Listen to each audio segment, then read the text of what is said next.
गांव के बाहरी छोर पर स्थित वह किला सदियों से वीरान पड़ा था। बुजुर्गों की मान्यता थी कि वहां कोई अदृश्य शक्ति बसी हुई है। समय के साथ गांव के लोग वहां जाने से कतराने लगे। एक दिन गांव के नौजवानों का एक समूह राजू, मोहन, सविता और पिंकी किले की कहानी की सच्चाई जानने की ठानी। उन्होंने रात को किले में जाने का निश्चय किया। रात का समय था। चारों ने किले की ओर कदम बढ़ाए। किला टूटे फूटे दरवाजों और जंग लगे खिड़कियों से भरा था। उन्होंने हिम्मत जुटाई और अंदर प्रवेश किया। जैसे ही वे अंदर पहुंचे, उन्होंने देखा कि किले के आंगन में एक पुराना कुआं था। कुएं के पास ही एक पुराने मंदिर का अवशेष भी था।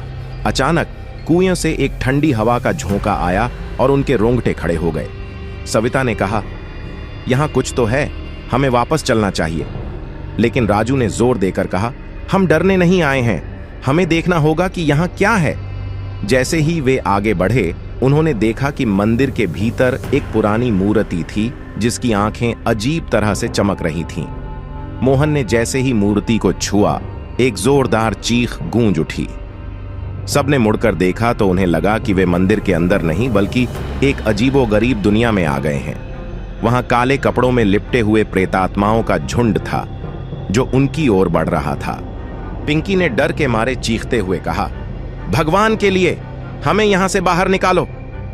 राजू ने सभी को एक दूसरे का हाथ पकड़ने को कहा और दरवाजे की ओर दौड़ने लगे।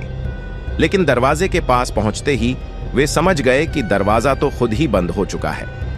अब उनके सामने सिर्फ एक ही रास्ता था। उन्हें उस मूर्ति को वापस ठीक करना होगा। उन्होंने मिलकर मूर्ति को उसके स्थान पर रखने की कोशिश की, लेकिन हर बार वे असफल हो रहे थे।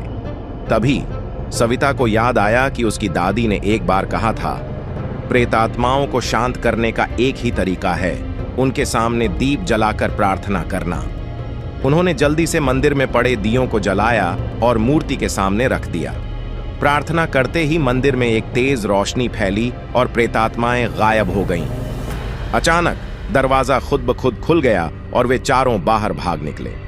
बाहर आते ही उन्होंने देखा कि किले के चारों ओर एक हरे भरे बागीचे का निर्माण हो गया था। गांव के लोग यह चमत्कार देखकर दंग रह गए। उन्होंने नौजवानों की बहादुरी की प्रशंसा की और किले की पुनर्निर्माण की योजना बनाई। उस रात के बाद किला फिर कभी वीरान नहीं हुआ। वहां अब प्रेतात्माओं की जगह खुशहाली और शांति ने अपना घर बना लिया था।